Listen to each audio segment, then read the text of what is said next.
Eh bien salut tout le monde, c'est AZK. Aujourd'hui on va voir ce qu'il y a de sympa à faire du côté d'Optimism. Petit disclaimer avant de commencer, il y a pas mal d'incitations en ce moment sur cette blockchain, donc il y a des intérêts bonus. Si vous regardez cette vidéo longtemps après sa sortie, il y a des chances que ce soit plus trop d'actualité, que les rendements aient bien changé. Allez, on va pas perdre plus de temps que ça, on va passer sur le premier protocole, il s'agit d'AAV. Donc AAV est assez connu, il est assez facile d'utilisation, vous pouvez déposer des crypto-monnaies directement dessus et avoir des intérêts. Une partie des intérêts va être composée de la crypto que vous déposez. Donc typiquement là sur l'USDC, on a en ce moment 1,85% de rendement en USDC et 0,72% dans le token OP. Ça va être un petit peu le cœur de cette vidéo, c'est les intérêts bonus en OP qu'on va retrouver sur pas mal de protocoles. Alors je m'y prends un petit peu tard, donc ça a baissé sur la plupart des protocoles et ça va être fini sûrement dans quelques semaines ou quelques mois. Donc encore une fois, c'est vraiment une vidéo d'actualité. Si jamais vous ne savez pas comment ajouter la blockchain Optimism à MetaMask, rendez-vous sur le site chainlist.org, je vous le mettrai en description.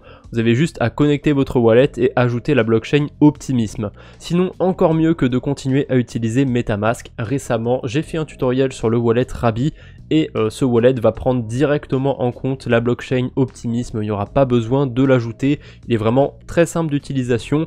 Pareil, j'ai fait un tutoriel sur ce wallet. Je vous invite à aller le voir. Donc revenons un instant sur AAV. On peut aussi faire de l'emprunt sur AAV et on est payé aussi à emprunter. Enfin, on est payé. On a 3% d'intérêt, c'est pas payé, ça c'est à rembourser en USDC. Et on est payé à 0,46% en OP. Là, j'ai pris l'exemple pour l'USDC. Donc on est payé, mais on doit quand même rembourser plus. C'est pas forcément très rentable d'emprunter sur AAV, sauf si on a une idée précise de ce qu'on veut faire. Je vais pas rentrer en détail sur les stratégies qu'on peut faire à base d'emprunt. Là, c'est pas le but de cette vidéo. On va rester sur du simple, sur du classique. Sur AAV, on peut déposer des stablecoins avec un rendement entre 2,5 à 4% en stablecoin. Donc une partie des rendements sera en token OP. Et le token OP, on va faire un petit point dessus. Pour l'instant, il y a un truc qui me plaît pas tant que ça, c'est au niveau des tokenomics. Il y a 5% des OP qui sont en circulation, donc 234 millions de OP. Et au total, il y en aura 4,3 milliards. Vous voyez que ça fait quand même un sacré chiffre. Donc c'est vraiment un pari pour le coup de vouloir acquérir des OP. C'est plutôt cool en plus de pouvoir en acquérir sur la DeFi, comme ça on n'a pas besoin d'en acheter directement. Mais bon, les rendements sont pas hyper élevés, donc vous n'allez pas avoir un bag avec des milliers et des milliers de OP, à part si vous êtes une baleine avec des millions de dollars sur son portefeuille. Donc là, ma philosophie sur Optimism, ça va être de faire le plus d'intérêts que je peux avec cette crypto. Donc tous les intérêts que je vais faire, notamment sur AAV, je vais pas vendre les OP, je vais les garder dans mon portefeuille. Comme ça, sur un malentendu, si la crypto elle fait un x2 par exemple, on va dire qu'elle passe de 1$ à 2$, c'est comme si mes rendements avaient été multipliés par 2. Voilà, au lieu d'avoir 1% en OP, c'est comme si j'avais eu 2%. Bon, c'est peut-être un peu insignifiant là de passer de 1 à 2%, mais sur d'autres protocoles, on a genre 5 ou 6% en OP. Si ça fait un x2, c'est quand même déjà largement plus significatif. Et imaginez si la crypto fait un x3, un x4, et bon, j'imagine même pas si ça fait un x10, comme on peut voir dans les phases d'euphorie de bull run. Bon, pour l'instant, on n'est pas là non plus pour essayer de rêver, je vais essayer de rester le plus franc possible et le plus objectif. C'est possible aussi d'ailleurs que le prix du OP baisse, qu'on passe de 1$ à 50 centimes. Et là, c'est comme si votre 1% d'intérêt, ça devenait 0,5%. Comme si votre 10% d'intérêt, ça devenait 5%. C'est quand même vachement moins intéressant dans ce cas-là. Mais, faut quand même garder à l'esprit que dans tous les cas, c'est des intérêts. On n'a rien à perdre à les avoir, à part le risque de s'exposer à la DeFi évidemment. Donc j'ai bien résumé je pense pour le OP, c'est pas un tutoriel complet non plus, je vais pas vous montrer comment les protocoles fonctionnent, mais voilà, vous avez un petit peu ma philosophie là-dessus, ce que je compte faire sur cette stratégie. Bref, on va essayer d'enchaîner les protocoles là jusqu'à la fin de la vidéo, je veux pas que ce soit trop long. On a aussi Curve, donc là on a une pool de liquidité avec 4 stablecoins, le SUSD, l'USDT, le DAI et l'USDC. Et si on se met du coup sur cette pool de liquidité, donc si je clique dessus, là je vais pas tout de suite pouvoir ajouter des liquidités, là je peux juste échanger mes stablecoins, il faut que je clique sur Deposit. Évidemment, au préalable, il faut que j'ai connecté mon wallet. Je ne l'ai pas précisé, mais ça me paraît tellement évident que je ne l'ai pas précisé. Quand on arrive sur cette page, on peut déposer nos stablecoins. On n'est pas obligé d'avoir de tous les stablecoins. On peut déposer que des USDC, ne vous en faites pas. Et comme on l'a vu ici, il y a autour de 5% d'intérêt. Il y a une petite partie en CRV et la majeure partie dans le token OP.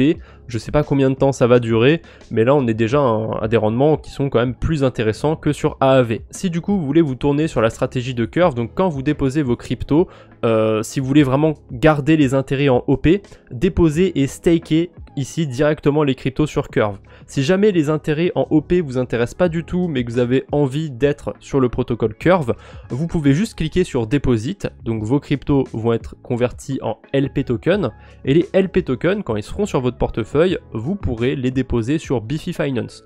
Ici en fait les intérêts en OP et en CRV ils vont être convertis en stablecoin et réinvestis directement. Voilà, c'est beaucoup plus pratique si vous n'avez pas envie de garder les OP.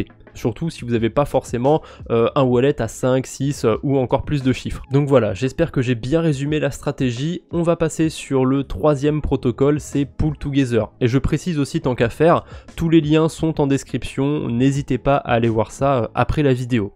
Sur Pool Together, ici on va être sur une loterie, donc on va pouvoir déposer des stablecoins et chaque jour il y aura un tirage au sort. Forcément, plus vous déposez du SDC, plus vous avez de chances de gagner, mais je vais être totalement franc avec vous, si vous mettez moins de 1000 voire même moins de 2000 $, vous avez quasiment aucune chance de gagner parce qu'il y a des millions de déposés sur Pool Together et il n'y a que 545 lots par jour, donc vous aurez quand même pas énormément de chances de gagner. En plus sur la plupart des lots, c'est que des lots à 5 $, hein, les 512, il y a un seul lot à 1000 $, donc je vous souhaite d'être l'heureux gagnant, sincèrement je vous le souhaite de tout mon cœur, mais restons objectifs, vous avez plus de chances de gagner 5 $ et même encore plus de chances de ne pas gagner si vous venez avec assez peu d'argent. Donc soit vous prenez le risque, le pari un petit peu d'essayer de gagner la loterie avec peu d'argent, ou soit vous venez juste pour les 3% dans le token OP.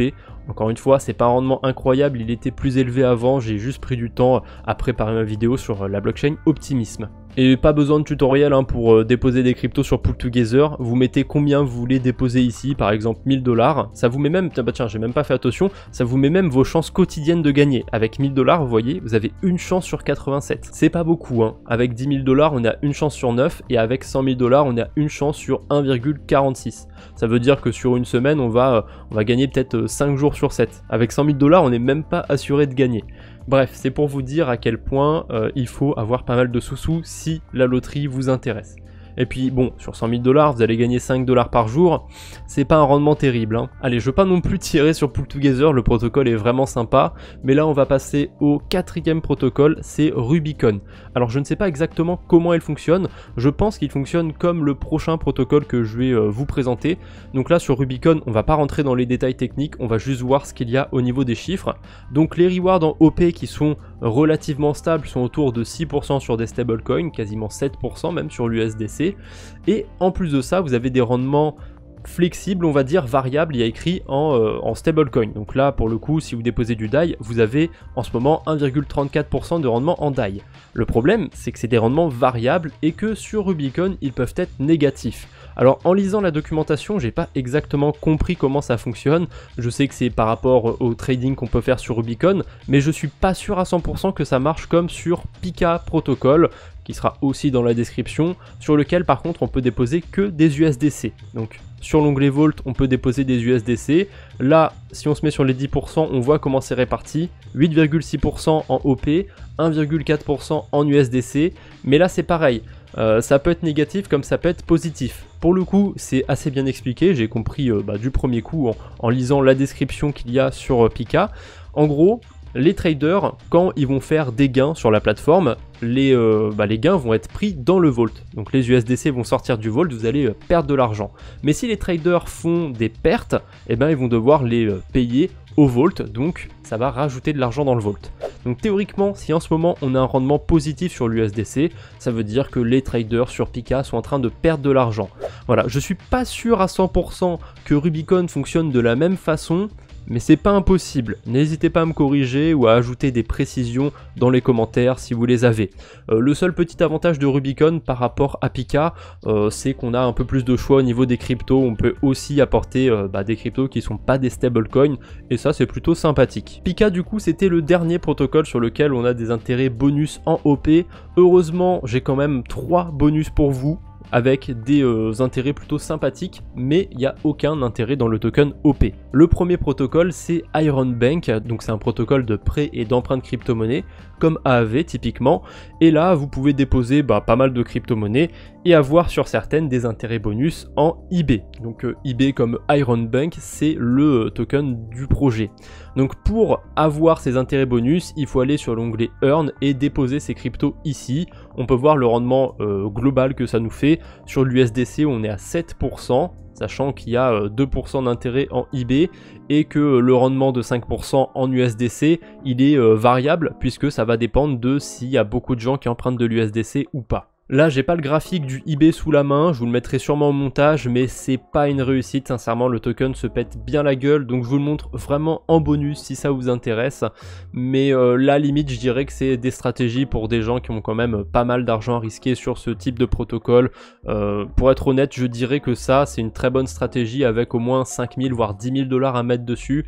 En dessous, ça peut être intéressant, mais ce sera pas ultra rentable. Typiquement, pour les plus petits portefeuilles, je vous conseille vraiment la stratégie de Biffy Finance avec Curve, c'est la plus tranquille et le rendement n'est pas non plus si mauvais. Ne vous en faites pas les petits portefeuilles, j'ai une autre stratégie pour vous, c'est sur Hyphen, donc c'est un bridge. Attention quand même parce que dans la DeFi, les plus gros hacks qu'il y a eu, c'est quand même sur des bridges.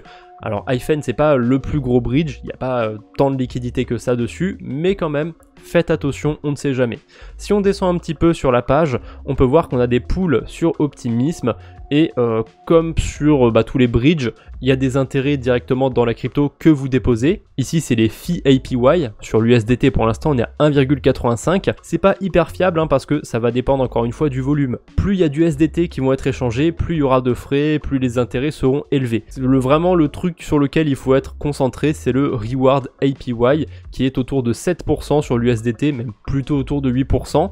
Et là, vous allez être payé dans le token BICO, je sais pas comment on se prononce. Il se pète moins la gueule que le token de Iron Bank, mais quand même c'est pas non plus un stablecoin en ce moment, donc si vous le gardez dans votre portefeuille, vous prenez quand même un risque, et si vous voulez en farmer pour en vendre de temps en temps, il n'y aura pas trop de soucis, ça marche vraiment très bien. J'ai déjà présenté Hyphen pas mal de fois sur ma chaîne YouTube, que ce soit sur ma série de staking ou même dans d'autres vidéos. Je me demande si j'ai même pas fait une vidéo dédiée sur Hyphen d'ailleurs. Donc je vous mettrai une fiche d'une vidéo où j'ai utilisé Hyphen si jamais ça vous intéresse. On a aussi des intérêts sur Ethereum, mais là je vous dis pas, je vous explique pas, je vous montre les chiffres à l'écran et je vous laisse déterminer par vous-même si c'est une bonne stratégie à court terme ou pas. Sachant que il y a une partie des intérêts qui est quand même assez élevée et qui a des chances d'être variable. Bon, je pense que je vous ai pas mal aidé, c'est à vous de choisir si vous voulez mettre de l'ETH là-dessus. Allez, je suis vraiment super sympa aujourd'hui, dernier protocole, lui pour le coup, si vous regardez ma vidéo peut-être même une semaine après sa sortie, ce sera potentiellement plus d'actualité, c'est Zone Finance. À mon avis, ça se prononce vraiment zone, parce que ça veut dire soleil en allemand et qu'il y a un soleil. Mais bon, peu importe, on s'en fout, Zone Finance, Zone Finance, c'est une plateforme de prêt et d'emprunt, encore une. Sauf que là, on a des intérêts bonus sur toutes les cryptos qu'on dépose, et pour l'avoir testé, il n'y a pas de blocage. Les intérêts qu'on a en bonus, on peut les récupérer directement et on peut aller les dumper directement. Il n'y a pas de souci, il y a des grosses adresses qui font ça avec des montants à 7 chiffres. Croyez-moi que ça y va, j'ai vu qu'il y avait une adresse qui vendait 600 balles ou un truc comme ça de zone toutes les 4 heures à peu près. Encore une fois, vous voyez comment la DeFi, quand vous êtes une baleine, c'est hyper intéressant sur certaines stratégies. Donc là, ce que je vous propose, c'est soit d'être très prudent et juste de déposer des USDC, vous avez autour de 6% d'intérêt, on va dire. Les rewards, ils sont dans le token de Zone Finance. Attention quand même, là c'est un token qui peut très bien se péter la gueule, typiquement le genre de truc qui peut faire moins 90% sur une semaine. Je vous conseille surtout pas d'en acheter et je vous conseille pas trop de les garder très longtemps sur votre portefeuille. Mais si vous voulez un petit peu plus de piment, un petit peu plus de risque, je rentre pas en détail vraiment parce que j'ai pas envie d'inciter les débutants à faire ça, mais si vous connaissez, vous pouvez faire du levier. Vous déposez des USDC, vous empruntez des USDC, vous les redéposez, etc. Et j'ai fait les calculs, alors les rendements ont un petit peu baissé, mais je pense que avec un bon effet de levier sur vos cryptos, vous pouvez vous retrouver avec facile 25% d'intérêt sur des stablecoins. Alors c'est des intérêts qu'il faut quand même surveiller parce que si la crypto des rewards se pète la gueule vos intérêts vont se péter la gueule aussi. Mais voilà, globalement, dans l'ensemble, on peut faire de très gros intérêts sur ce genre de protocole avec un effet de levier, mais ça dure jamais très longtemps malheureusement, puisque la crypto des rewards finit par se péter la gueule, donc les rendements se pètent la gueule, donc ensuite c'est plus intéressant de faire du levier. Bref, on va pas rentrer en détail, on s'en fout un petit peu. J'espère que cette vidéo vous a plu. Est-ce que vous connaissiez la plupart des protocoles que je vous ai présentés? Est-ce que vous trouvez aussi ma stratégie sur le token OP pertinente? Est-ce que vous gardez vos tokens OP si vous êtes en train d'en farmer? Voilà, n'hésitez pas, les commentaires sont là pour ça. Allez, je vous embête pas plus, on se retrouve bientôt j'espère, d'ici là portez-vous bien. Salut tout le monde!